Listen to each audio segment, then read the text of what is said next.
نحمدہ و نصلی و نسلم علی رسولہ الکریم اما بعد فاعوذ باللہ من الشیطان الرجیم بسم اللہ الرحمن الرحیم احل اللہ البیع وحرم الربا صدق اللہ العظیم باوز بلند درود پاک الصلاۃ والسلام علیکہ سیدی یا رسول اللہ وعلی آلکہ و اصحابکہ سیدی یا حبیب اللہ الصلاۃ والسلام علیکہ سیدی یا نبی اللہ وعلی آلکہ و اصحابکہ سیدی یا محبوب اللہ۔ عزیز سامعین محترم، میرے کریم آقا صلی اللہ علیہ وآلہ وسلم کے ارشاد ہے، فرمایا کہ لوگوں کے اوپر ایک زمانہ ایسا ضرور آئے گا کہ بندہ مال کماتے ہوئے کبھی بھی خیال نہیں کرے گا کہ یہ جو میں کمائی کر رہا ہوں یہ حلال ہے یا حرام ہے۔ بغیر حلال حرام میں تمیز کیے وہ بندہ مال کماتا چلا جائے گا۔ عزیز سامعین محترم، سود ایک بہت بڑی لعنت ہے۔ اللہ تبارک و تعالیٰ نے اس کو حرام قرار دیا ہے اور بیع و شراء خرید و فروخت کو حلال قرار دیا ہے۔ یہ جو سود ہوتا ہے اس کی کئی ایک صورتیں ہیں کہ بندہ قرض دے کر کے پیسے زیادہ اس سے لیتا ہے، تو اس طرح یہ جو قرضے کے اوپر پیسے زیادہ لیے جاتے ہیں یہ بغیر کسی معاوضہ کے ہوتے ہیں۔ سود کی وجہ سے جو تجارت کا کنسیپٹ ہے وہ ختم ہو جاتا ہے، پھر جو قرض دے کر کے بندہ بہت بڑا اجر کماتا ہے اس سے بھی محروم ہو جاتا ہے۔ اور پھر اہم ترین بات یہ کہ حکیم حکمت والی ذات جب کسی بات کا حکم دیتی ہے تو یقیناً اس میں ہمارے لیے فائدہ ہوتا ہے۔ بندہ اپنی عقل کے گھوڑے وہاں پہ دوڑا ہی نہیں سکتا ہے جہاں مالک نے کہہ دیا کہ یہ چیز جائز نہیں ہے، تو بندے کو کوشش کرنی چاہیے اور مکمل اعتماد حکیم کی بات کے اوپر کرتے ہوئے اس کام کو چھوڑ دینا چاہیے۔ آئیں آپ کے سامنے چند احادیث عرض کرتا ہوں جس میں اس سود کی حرمت کی جو سختی ہے وہ آپ کے سامنے خود بخود واضح ہو جاتی ہے۔ حضرت ابو ہریرہ رضی اللہ تعالیٰ سے مروی ہے، حضور صلی اللہ علیہ وآلہ وسلم نے فرمایا کہ اللہ تعالیٰ نے اپنے اوپر لازم کر لیا ہے کہ 4 بندوں کو نہ تو جنت میں داخل کرے گا اور نہ ہی ان کو جنت کی نعمتیں چکھائے گا۔ وہ 4 بندے کون سے؟ فرمایا کہ نمبر 1 مدمن الخمر، شراب کا عادی جو شراب پیتا ہے۔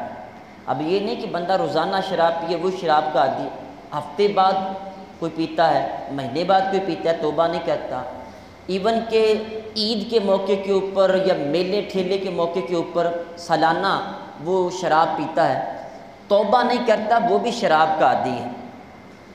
نمبر 2 فرمایا آکل الربا، سود کھانے والا، اس کے لیے بھی اللہ نے اپنے اوپر لازم کر رکھا ہے کہ اس کو جنت میں نہ تو داخل کرے گا نہ اس کی نعمتیں چکھنے دے گا۔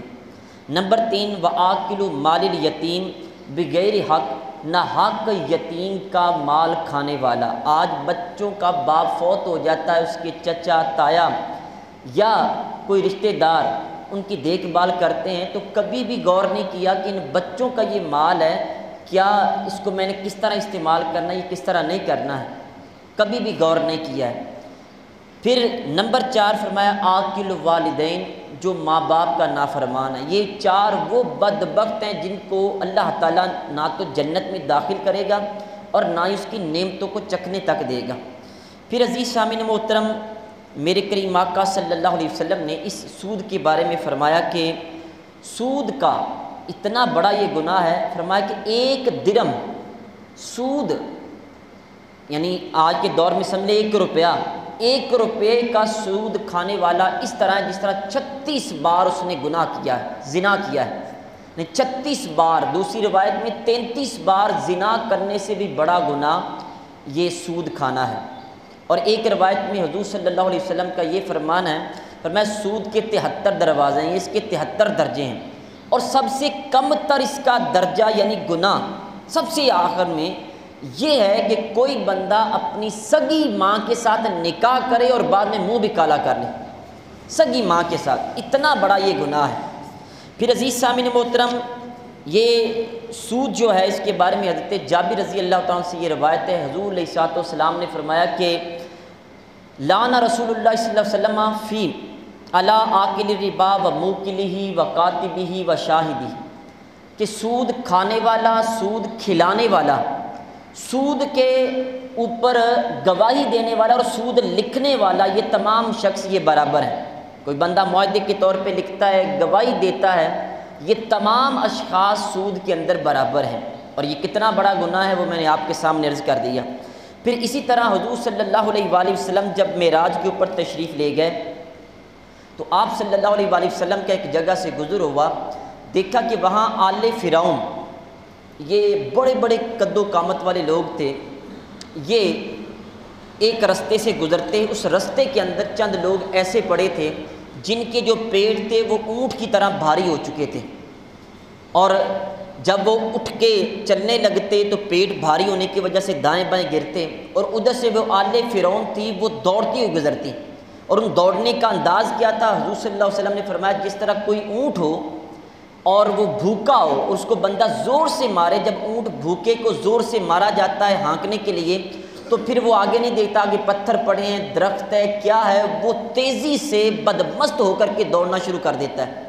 حضور صلی اللہ علیہ وسلم فرماتے وہ جو آل فرعون ہے وہ تیزی سے رستے کے اوپر دوڑ کے گزرتی ہے، اور وہ جو اشخاص جن کے پیٹ بڑے بڑے ہیں وہ اٹھا بھی نہیں جاتا، چلا بھی نہیں جاتا، ان کے اوپر اپنے پاؤں سے ان کو روندتے ہوئے گزر جاتے ہیں۔ حضور صلی اللہ علیہ وسلم نے جب یہ منظر دیکھا تو پوچھا جبرائیل علیہ السلام یہ کون لوگ ہیں؟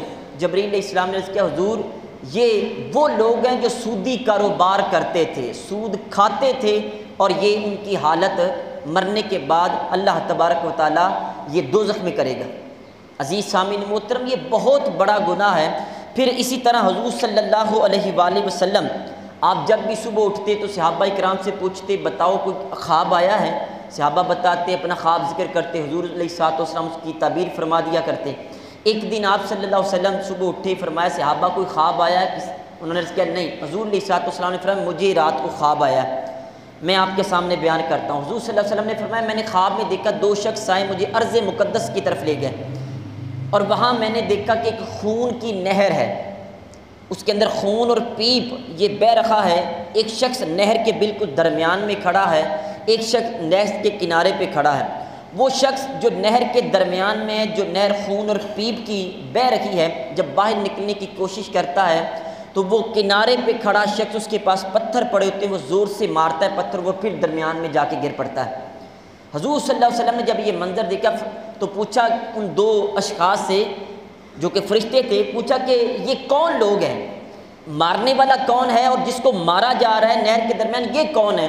انہوں نے کہا حضور جو نہر کے درمیان میں جو خون اور پیپ کی بہہ رہی ہے یہ شخص سودی کاروبار کرتا تھا، سود کھاتا تھا، سود کھلاتا تھا، اور جو شخص اس کو پتھر مارا ہے کنارے پہ کھڑا ہو کر کے، یہ فرشتہ ہے جو اللہ تعالیٰ نے اس کے عذاب کے لیے مقرر کر رکھا ہے۔ یہ کوئی کہانی کس سے آپ کے سامنے عرض نہیں کر رہا ہوں۔ آج لوگ اس معاملے میں قرض دے کر کے اوپر سود لینا یا حرام کا کوئی بھی کاروبار کرنا کبھی اس کے اوپر خیال نہیں کرتے۔ عزیز سامعین محترم، اس کا یہ اخروی عذاب نہیں ہے، دنیا کے اندر یاد رکھیں جو شخص سودی کاروبار کرتا ہوگا مخبوط الحواس ہو جائے گا، آخرت میں بھی ہوگا، دنیا میں بھی ہو جائے گا۔ یہ سودی شخص کی انتہائی بہیمانہ اور ہولناک اس کا انجام ہوتا ہے، مرتے ہوئے چہرے سے نور اس کا ختم ہو جاتا ہے، رشتہ دار اس کے دور ہو جاتے ہیں، اپنی اولاد اس کے خلاف ہو جاتی ہے۔